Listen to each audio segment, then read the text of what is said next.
last year's defense coordinator. I didn't know much about him, and then throughout the course of the year, I keep hearing about this Jayden Thomas, and you know, he's a big physical, runs great routes, and then as we got into the spring, same thing in fall camp, but the production wasn't there, you know, and he's having great practices, but the production's not there, and what you're finally starting to see is he had 3 catches, but they were big catches. You know, I know one was a touchdown, one was a third down. I can't remember the other one, but you know, he is probably, I don't want to say but one of our best route runners, and can be one of our best receivers. You know, and playmakers on offense. We just got to continue to improve.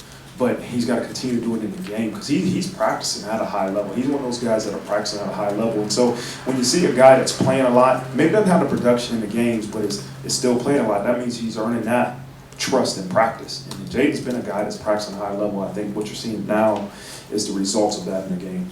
Yeah, there is different types of scan or tempos that we have offensively. One being that, you know, you want to get lined up fast and then kind of see what the look defense is giving you and you know, be able to check the play from the sidelines. And we have that, and we have a true, we'll get to the line, and we might not even have a play call, you know, that we truly scan. But it's a different types of tempo that Coach Reese really kind of uses multiple times a game. And so it's not just one. I think we have 3 or 4 different type of tempos, a huddle, get to the line with no play call, you know, and truly, you know, look to see what the defense is doing. We'll tempo, and if it's a look he wants, we'll call it. If we need to change it, we'll change it. And just, you know, so the ability to say, hey, we have more than one tempo offensively to try to take advantage of what we're getting schematically, defensively is something that it's really, really been effective for all of us. I think it starts with respect and rivalry. I'm fortunate,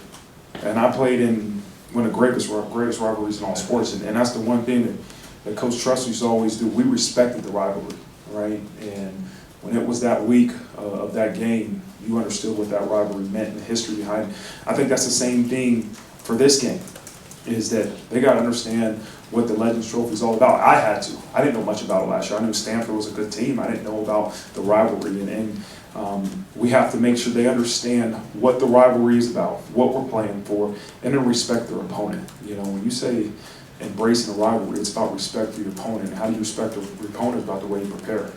Our offensive line is just getting better, you know, and that's over the course of 5 games, and then you see a group that's just getting better and better and better, and 5 guys are just gelling and really communicating and executing at a high level. You know, Drew's doing a great job of getting us into the right protections, but that's an area we got to continue to grow at. You know, that's the number one thing we had as an emphasis this game, is make sure we are in the correct protection to protect yourself. You know, protect our offense, but protect yourself, and so.